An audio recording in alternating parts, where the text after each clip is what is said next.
Hi guys, welcome back to TechnoPal, and today I am going to be returning to the roots of this channel by completing another Star Wars video. I recently celebrated May the 4th and it got me rekindling my deep love and connection to the Star Wars franchise. And when I was delving back into the deeper lore, I came across a Sith Lord that I haven't investigated in a while, Darth Nihilus. His story is now considered part of legends, much like the rest of the Old Republic era. However, he is still a very interesting character who is bound in darkness, death, and tragedy. And so, here, we are going to uncover his story. Now, I will need to point out that as everyone knows, Star Wars is an incredibly in-depth world with several layers and versions of stories. Not to mention, there is both a canon and a Legends timeline. This version of Nihilus is the original Legends character. If I miss a couple of details, this is not intentional, there is just a lot to uncover. And so, without further ado, here we go.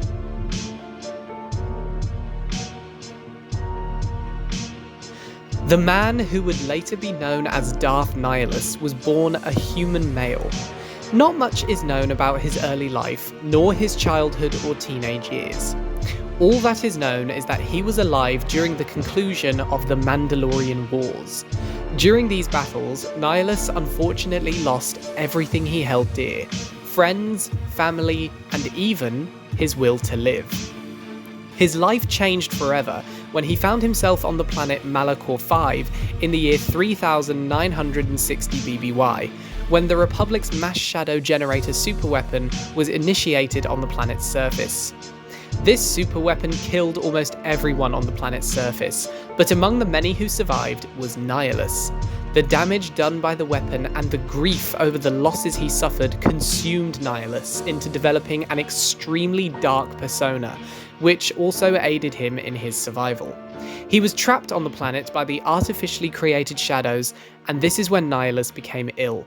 His emotional pain would manifest itself into a deep emptiness that swept over his entire body and began to manifest as an extreme hunger.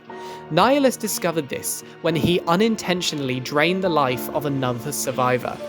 While the act itself was an unpleasant experience, Nihilus found that it eliminated his hunger and all of his painful memories as well as his sickness. However, he soon found that after a while, the emptiness would return, and he indulged by continuing to absorb the energy of others. Each time Nihilus consumed energy, the emptiness would return more and more relentless and severe. The more he fed, the shorter the hunger was appeased, and the more powerful it became. After the death of Darth Malak, the Sith Empire became divided and many of its followers turned on each other.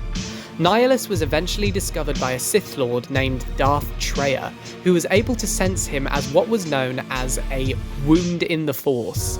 Locating him, she was able to explain that it was the Force that fueled his hunger, and offered to train Nihilus to the point where he would be able to consume entire worlds to help appease his hunger at her own personal school, the Trayus Academy. Nihilus would follow Traya and learn the ways of the Sith through her tutelage, as well as another trainee who would later be known as Darth Sion. Owning different aspects and skills of the dark side of the Force, Nihilus eventually became a Sith Lord, and it was at this point he took up the name Darth Nihilus. Both Darth Sion and Darth Nihilus joined Darth Traya and created the Sith Triumvirate, with Nihilus being selected as the Lord of Hunger. Nihilus was taught by Traya how to harness his hunger to make him stronger for a time, but on several occasions he would consume entire planets. Each time he appeased his hunger, he allowed the dark side to consume him more and more, and his hunger continued to grow more intense. As his immersion in the dark side grew, so did his power. The Triumvirate eventually disbanded due to different ideals about how to destroy the Jedi Order, with Nihilus and Sion joining forces against Traya. They eventually ambushed her and sent her off into exile using their combined powers, and then turned their attention to destroying the Jedi Order. Nihilus achieved this goal by travelling into the fringes of space with a large fleet of ships that he had gained from the shadows surrounding Malachor V, and made one such infamous vessel known as the Ravager. Nihilus led his troops to the largest deposits of Force energy he could find, where he satiated his hunger and increased his power. Both Nihilus and Sion were successful in their pursuits and defeated the Jedi. 4 years after Treya's exile, Nihilus and Sion would reunite the fractured Sith in order to take control.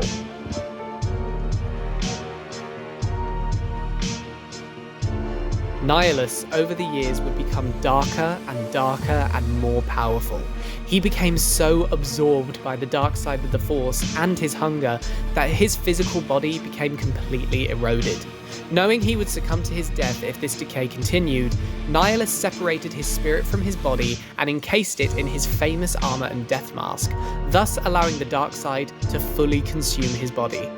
He used the Force to keep his robes, armor, and mask together, which gave him some form and allowed him to continue to use his Force powers as well as his infamous lightsaber. Aside from this, Nihilus had no physical form and became a simple, primitive intent. He also constructed a cubic holocron that contained a sum of Sith knowledge and secrets.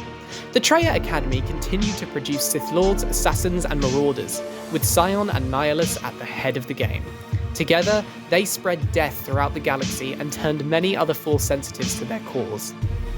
Being in the vicinity of Darth Nihilus allowed these other Force sensitives to leech off of Force energy, which increased their power. Nihilus also taught them how to sense their prey from the vastness of space. Nihilus's presence was eventually sensed by Jedi Master Atris in 3952 BBY and led to a large gathering of Jedi on the world of Qatar. Atris leaked the location as a ploy to lure Darth Nihilus in order to destroy him, which funnily enough, actually worked. However, as Nihilus neared the planet, he spoke, with his voice such a great hunger, that the Miraluka could see and feel through the Force.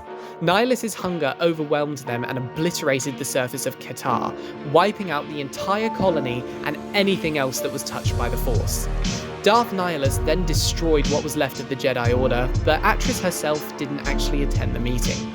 When Nihilus was finished, he discovered only a single living being, a Miraluka woman named Visas Ma.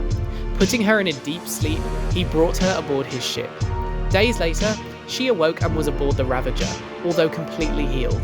Nihilus refused to speak when asked about why he spared her, instead showing her a vision of the galaxy from his perspective. This vision showed that Nihilus believed he brought order, as beings on other planets are unable to feel the Force, disconnected from one another, and lost in the crush of humanity. Ma's ability to see through the Force was crippled by the vision, and the flesh of her vestigial eye sockets was carved out. Ma agreed to be trained by Nihilus as his shadow hand, and developed a powerful Force bond with him that strengthened the both of them. Darth Nihilus would eventually ally himself with General Vaklu, who led a separatist movement. Vaklu wanted the planet of Onderon to leave the Galactic Republic, with Nihilus's goal being to aid him in breaking away from the Republic so that the planet would fall under his influence and become a staging ground for the Sith. Colonel Tolban, who was Vaklu's right hand, would become Nihilus's prime contact. Nihilus established a base on Onderon's moon inside the tomb of an ancient Dark Lord of the Sith named Freedon Nad. The tomb contained a dark energy force nexus, which Nihilus was hoping to consume after his underlings performed a dark side ritual to influence the outcome of the upcoming Onderon civil war. Elsewhere in the galaxy, several events occurred that would ultimately lead to the downfall of Darth Nihilus. The previously mentioned Atris arranged for the return of Mitra Surik. She intended on using her as bait for Nihilus, a fitting choice since the superweapon that destroyed Nihilus's life wouldn't have been approved if it weren't for Surik's orders. Atris broadcast knowledge of Surik's presence throughout the Core Ward database. The knowledge eventually reached Darth Sion, who would pursue her to the Perigus mining facility, which became destroyed.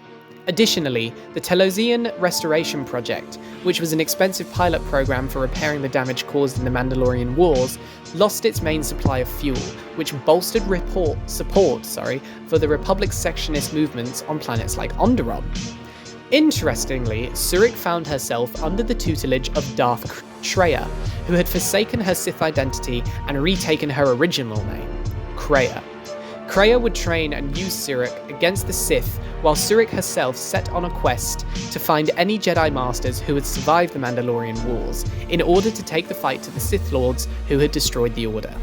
These events combined led to Darth Nihilus feeling a disturbance in the Force that only his apprentice could identify.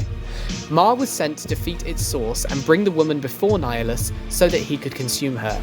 The plan didn't work, as Surik defeated Ma, and she began to question the vision her master had showed her. Ma was swayed to serve Surik against Nihilus, meaning that his own apprentice had now turned against him. A very common trend that everyone has seen time to time again throughout the history of the Sith. Nihilus at this point would continue travelling with the Ravager and consuming entire worlds. In tandem, the rituals that Nihilus's group were conducting was attacked by a group sent by Surik. These practitioners were killed, however, prior to their deaths, the rituals had been completed. After Surik headed to Isis to support Onderon's queen, Talia, the royalist leader's palace was invaded by Nihilus's Sith and the Separatists. Initially thinking he would succeed, Nihilus's plans for Onderon were thwarted when Surik turned the tide in the royalists' favour, and General Vaklu was executed and the Separatists were squashed. Afterwards, Nihilus was informed by Tobin that there was a Jedi Academy on the planet of Telos 4. Unknown to him, this was all a ruse constructed by Kreia to draw her former apprentice there while she travelled to Malachor to prepare for Mitra Surik's final lesson. Nihilus's forces made their way to the planet, but they were ambushed by the Republic Navy and the Mandalorians who had been assisting Surik. This initiated the Battle of Telos 4, and Nihilus would realise too late that the Academy was not actually populated by Force sensitives. Despite his downfall nearing, Nihilus's ravaging hunger led to him attempting to consume Telos anyway. His ship was assaulted by Mandalorians in a final coordinated attack against him. They boarded his ship to assist Surik and Ma in their advance on the warship's bridge. As they planted explosives, Colonel Tubin attacked them, but was baited down when it was pointed out that if Darth Nihilus was successful, his homeworld would only fall victim the same way Telos had. Darth Nihilus would eventually be confronted by the Exile, Ma, and the Mandalorian leader, Mandalore. He attempted to absorb Surik's force energy, but failed because of Surik's ability to draw on the energy of those around her. Engaging in a brief duel, Nihilus was initially too powerful to defeat. Ma would eventually fall victim to a trance which disrupted her link to Nihilus, weakening him and eventually leading to all three of his attackers managing to finally end the Dark Lord's life. Before leaving, Ma felt compelled to remove Nihilus's mask, but when doing so, Darth Nihilus's body erupted in an aura of darkside energy. Shortly after, the explosives detonated and the rest of the Sith fleet was destroyed by the Republic. While Darth Nihilus was physically dead, his spirit was able to survive inside of his armour on board the Ravager. The ship and Nihilus's spirit was taken to the Sith homeworld of Korriban. Nihilus's spirit touched the planet's dark side nexus and remained in touch within the corporeal plane because of it. There you have it, guys, the complete story of Darth Nihilus. I really hope you enjoyed it. It was very fun to make, and I am definitely all the more fascinated by Darth Nihilus as of writing and producing this video. What do you think of his character biography? Let me know if you want more Star Wars videos in the future. I'd absolutely love to cover more of the Old Republic Legends stories. I just think it's so interesting and fascinating. I apologize if this video missed a few elements of Nihilus's story. I did try to incorporate as much as I could while trying to keep the focus on him. There's just a lot that happened in his life, but obviously that's to be expected because of Star Wars. I just hope I did it justice and you learned something about Nihilus that you didn't before. I might actually do another video on him in the future, but we'll have to see because my personal schedule gets more and more hectic as the days go on. Hopefully you guys enjoyed, and I'll see you next time. Bye.